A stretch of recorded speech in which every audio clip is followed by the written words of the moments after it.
challenges their front line present? Mirotic, I guess, is playing the 5, but he's shooting threes, and then obviously Davis out there. Well, AD is obviously AD, and Mirotic stretching the floor the way he does, it creates a lot of space for those guys. So it definitely creates, some challenges. I think we were better with it in the second half. First half, we were just a step slow on everything. Early third quarter, you guys had a timeout, and it looked like you were not happy with the defense. And the numbers weren't good, I know. But what was going on in the huddle? I mean, what were you trying to tell your teammates during that specific timeout? Yeah, we need to play better defense. Basically that? Yeah. Hey, Draymond, 2 losses, but just when you look at the big picture things, like what's your overall comfort level with where the team's at entering, these last stretch of games, the postseason? How do you kind of assess things overall? I'm, comfortable with our team. I know, we're a damn good team. Excited, kind of get started, get in the playoffs, so that'll be good for us. But I'm comfortable with what we got. I got a lot of confidence in this group.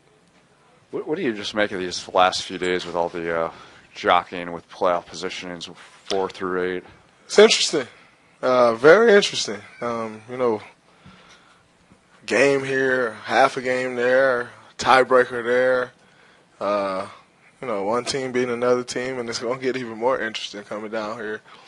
Like the last day of the regular season, those last couple of days get even more interesting. So, as a basketball fan, it's fun to watch.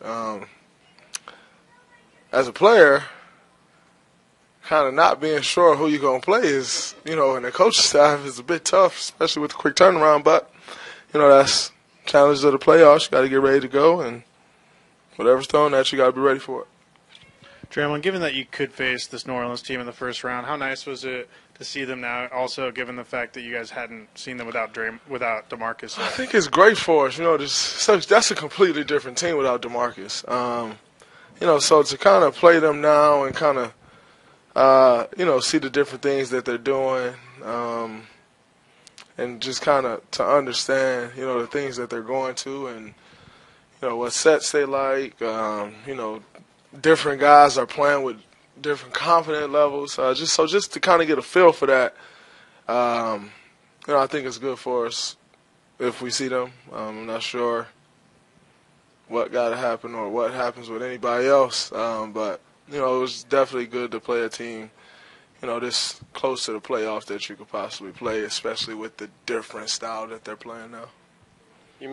You mentioned before the excitement level about the playoffs coming in a few days. You guys have really been waiting for next weekend for 6 months now. Is there going to be any sense of relief when you do finally get there, you can kind of just get started finally? I hope every team been waiting for that for 6 months.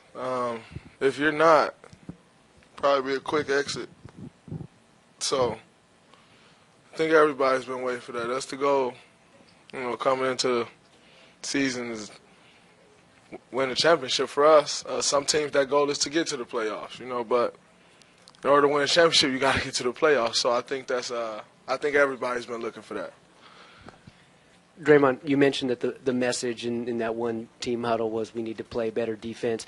Do you think the team did for the most part after that? Are you happy with how people responded? I think we definitely did, and that's why, the game went the way it went. Obviously, we weren't able to pull it out.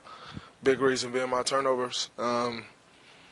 But, if you just looked at the game and whether you were watching or playing in it, it was a different competitive nature on both ends of the floor and especially on the defensive end. So, which was why we was able to take a lead and, we didn't hold on to it. But, just that change of intensity level, is what definitely made a difference for us on that side of the ball. Remember a couple of months ago you said that Quinn was an NBA player back then before he went on this run. What has he done? Genius, huh? It does make you look pretty smart, huh? Just how you describe his value and what he's been able to do for you guys during this run here?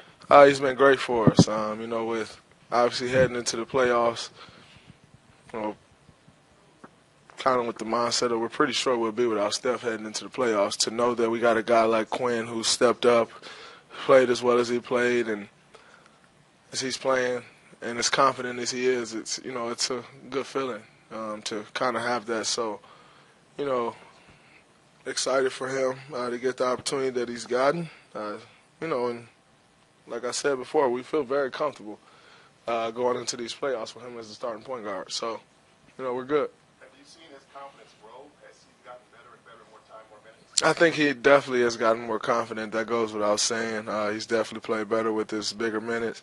You know, I think if you go back and look at I think the game that it changed for him was that Minnesota game. In Minnesota, shots really weren't falling for him, but I thought he was playing amazing. And then after that, it's kind of when the shots start falling and the numbers start piling up. So, you know, it's good for him. It's great for us, you know, to have a backup or third point guard, whatever you want to call him, to be able to step in and contribute what he's contributed. You know, it's great. So I'm excited for him. Obviously great for us.